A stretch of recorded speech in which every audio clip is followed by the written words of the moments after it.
So I just bought this used Harbor Freight glass cabinet from some guy, and when I went to pick it up, I didn't even look at it because there was a bird nest in the left glove, and if it's good enough for the birds, it's good enough for me. Let's take a look at the guts, see what we got going on in here. Oh, that don't look bad. I don't see any rips or tears in these gloves. From here anyways.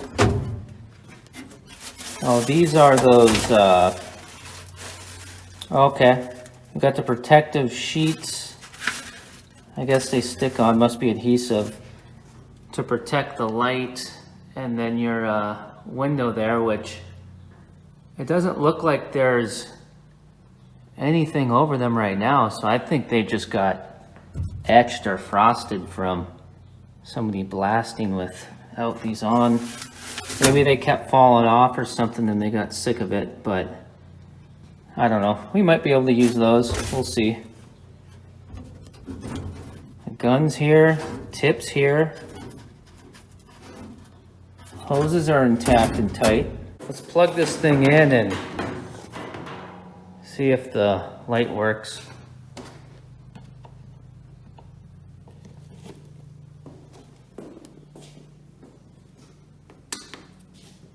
Does. All right.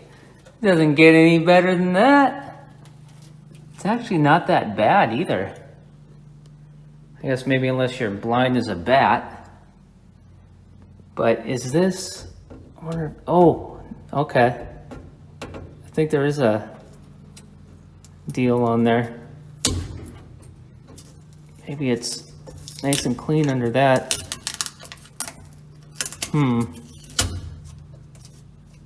Kind of. Oh, we don't need that. What's this? Ooh! Die-Hard battery charger, operator's manual. Guy could use this. Let's see how much old media is in here. Oh, we got parts falling out. Sounds about right. That manual for the cabinet said 2005 on it. So she's got a few years on her. And that battery charger manual said Sears in it. I miss Sears. What do these things have, nuts on the back? Well, what, they got nuts and washers? Geez, I can't wait to start dropping these. Geez Louise, you need to be Stretch Armstrong to reach these ones in the back. You know, I miss Stretch Armstrong too.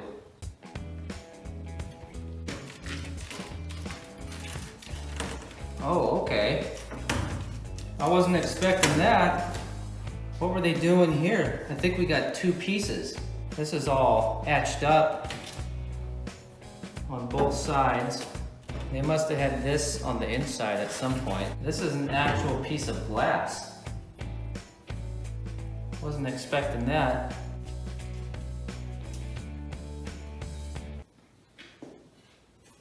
This glass is perfect on one side, but then on this side it's all etched up. You can see they had one of those protector sheets on there before. Must have fell off and they just kept blasting. I'm gonna save this though, and maybe one day, which means never, I'll see if I can't polish this out and reuse it. I spared you from the pure enjoyment of watching me cut this piece of plastic. I got it from Hardware of Ace.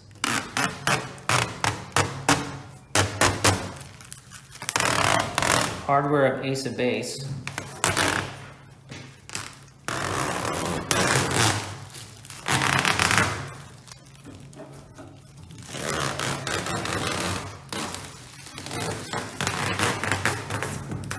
This is one of the sheets that was in the cabinet. We'll see if it'll stick. Oh yeah, feels like it will. And I'm an outlaw, so I'm just gonna take it all off and Give myself one shot.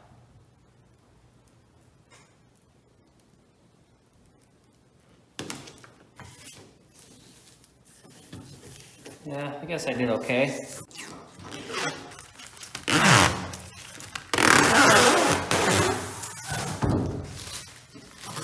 A guy can see now, except for I tripped and put this big scratch in here.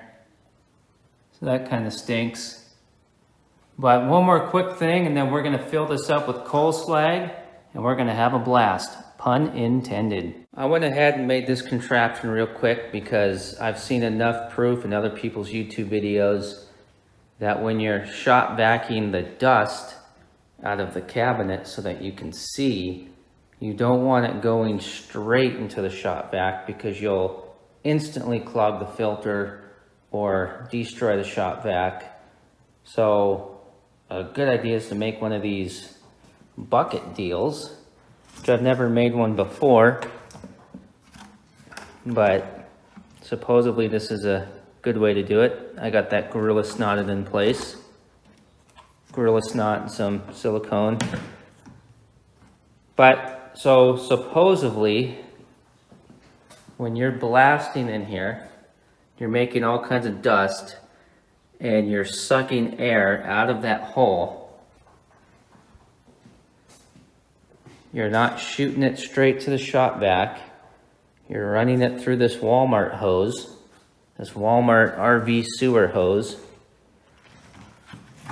And the hose comes into the bucket at an angle where it's going to make the air spin around in a circle and supposedly drop all the particles to the bottom, and then the clean air will go through the shop vac hose and into your shop vac.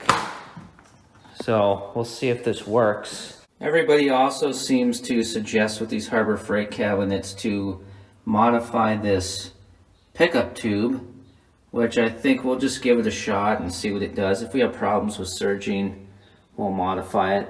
This is a 50-pound bag of coal slag, respect to the coal industry, conveniently in a kitty litter bucket because these bags leak everywhere. I found this stuff recently. I got it at Tractor Supply. I think it's called, yeah, what is it? Black Diamond Abrasives. Yeah, it's a byproduct of producing coal. You know, probably the stuff they sweep up off the floor, kind of like the French fry factory I used to work at. Well, let's not talk about how they make the tots. We'll see if this coal slag can tackle something like this. I hope it does, because this stuff is nice and cheap, right up my alley.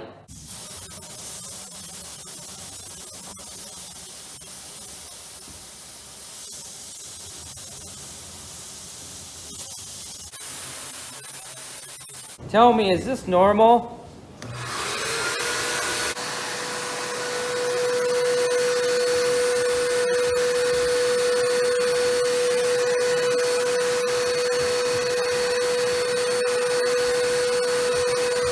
Popping this off sure helped with that. Now it doesn't look like it's gonna crush in on itself. This light is not bad at all. It's pretty good actually. And this coal slag works awesome.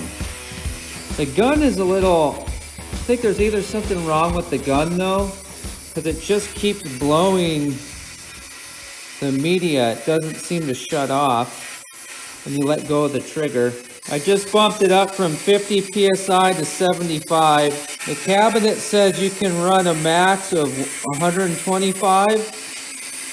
So I was thinking maybe do 125,000. But I think we'll stick probably about here. So there's some improvement to be made, but this is a good start to last cabinet I picked up for 75 bucks. I'm not complaining. This fan that I'm blasting is actually for a motor that I'm rebuilding for a barn find 1967 Chevy pickup over on the Freeman's Garage channel. I'll put a link in the description so you can go check that out.